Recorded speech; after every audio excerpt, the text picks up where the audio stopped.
Hi, I'm Shaul. I have spent the last 2 weeks in Chile on a work trip. I had quite big expectations, and I thought it would be a good place for street photography. There are so many new things to me. From a big city like Santiago, with its 6 million people. I'm not accustomed to big cities, not really. Only occasionally I visit such cities. Usually I only stay in such a city for as little as necessary, for a few days. But now I've been in Santiago de Chile for a long time, almost 2 weeks. So I had the opportunity to do a lot of walking in different parts of the city, taking in the people, the atmosphere, the culture. In Santiago, people are quite reserved.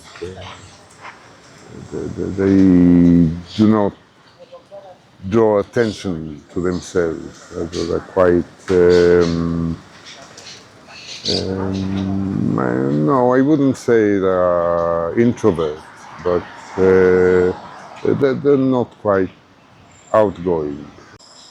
At least not in Providencia, which is the part of the city where I've been staying. It's quite a nice place. There are a lot of parks, a lot of trees in the streets, a lot of young people, and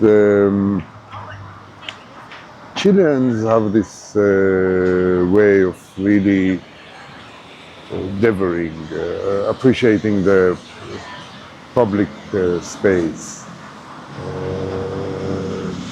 There are a lot of people taking advantage of all those parks in the middle of the city. Everything is clean and pleasant and quiet if you ignore the sounds of traffic, which are, of course, necessary in such a busy city. However, doing street photography in such a place would feel out of place, really intrusive to the public. In fact, I've never seen a city with such a scarcity of cameras in the public place. I only saw a proper photographer once. He was doing some model shooting in one of the parks. Apart from that, I haven't seen even one camera in public. It's not that people use their phones very much. Of course, they do, but not in a very enthusiastic manner. So the camera I brought with me stayed tucked in my bag most of the time. The only time I had the chance to take it out and use it was during the weekend when we had a nice day trip to Valparaiso, which is a nice port city next to the Pacific Ocean, not so far from Santiago.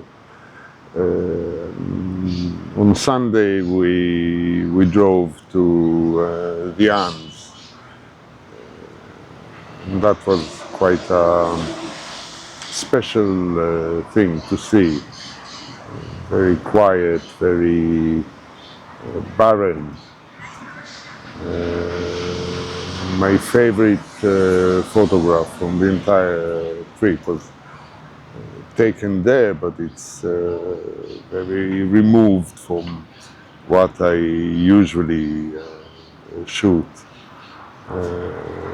which is people. This is what I like doing. All that made me think, what makes it so compelling to me personally, to us as a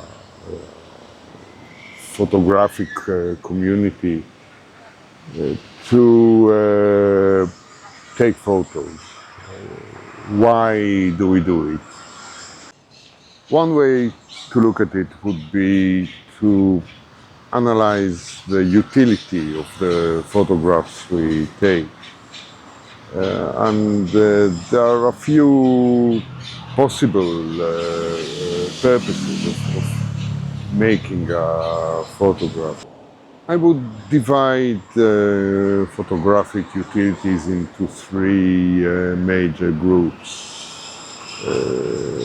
The first one revolves around record creation. Susan Sontag, in her book on photography, discussed this issue in quite a comprehensive way. According to her, every photograph creates a record of specific moments and places in history, which help us remember those events.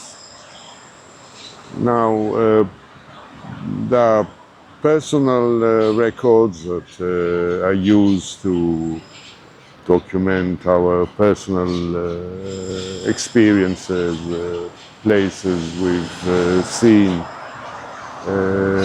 the people close to us, and our close social and geographic environment. And there are records that are public in nature, that are used to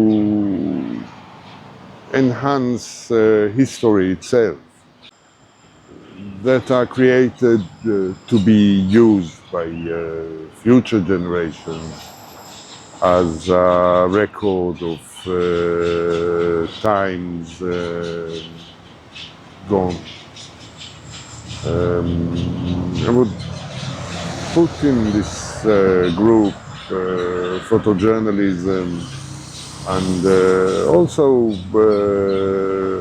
general documentary photography, such as street photography or landscape, especially urban landscape that records the geography of a man-made landscape that is subject to constant change. The second group of utilities is truly utilitarian. It is photography that is made to create data, such as scientific photography, where you look at a photograph uh, only as a population of pixels. So you can run statistical analysis on those populations and come up with new insights or new conclusions about the nature of the subjects being photographed. Other types of data-driven photographs are police records of criminals, CCTV cameras that are equipped with facial recognition technology, etc. And the third category of utility is creative, where you use photography to create highly compelling objects that are nice to look at. They have beautiful aesthetics, or at least compelling philosophical or cultural meaning that can be expressed in a photographic image. Of course, each purpose of the photographic image dictates in a way the type of gear you use or can be used to create it. For example, with documentary photography, the gear does not really matter because the technical quality of the product is not very important. What is really important is the story or the historic geographic record. And as long as you can recognize that story in the photograph, any gear you use to make it is good enough. This is why a lot of mundane, everyday documentary work, especially personal documentary work, is made with cell phones, which are widely available and very useful, but they do not have the similar expressive possibilities as larger dedicated cameras and optics. Data-driven photography requires the most sophisticated cameras available, especially scientific photography, where you try to represent the scene or an object in the most detailed, accurate manner possible. But the photographs created for these purposes are not really for human viewing. They're made for machine vision or machined application. And this is why I do not think that those very accurate, very expensive technical pieces of kit would benefit human viewers. They have this way of creating images that do not look very natural to our eyes, because the electro-optical system in every camera is very different from the way our eyesight works. I have discussed it in previous videos. I think that for documenting life, a more natural system has an advantage. That goes mainly to the characteristics of the optics we use on our cameras, that are really the eyes through which light comes into the recording part of the system, either the sensor or the film. And I personally prefer optics that are closer in nature to the way our eyes see. Artistic photography has no rules whatsoever. It is very open-ended. Whatever matches your personal aesthetic sensibility would work. So for those applications, you just use either what is available or specific tools that would help you reach the result you are after.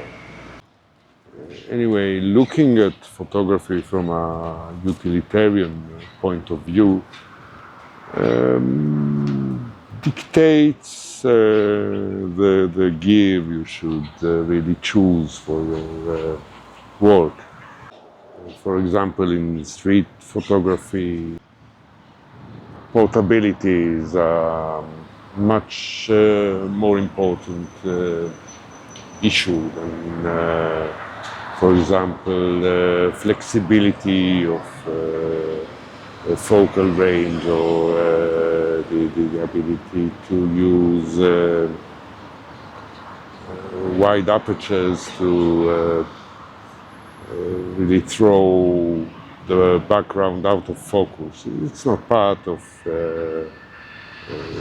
this genre at all. So the question, what is the best camera or lens or whatever piece of kit one could buy, is silly question, because you have to understand the purpose. You have to understand what is the required goal, what is going to be done with those photographs are created, who will view them, where they are going to be published. To make any meaningful recommendations, you need to address those specific issues. There's no way around it. Now, I'm taking professional photography as a side note, because professional photographers have to be ready for anything. They have to be able to complete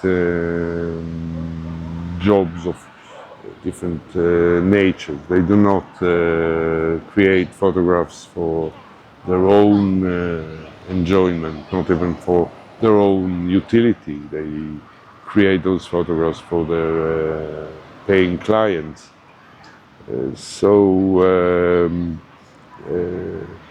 It's not part of the equation.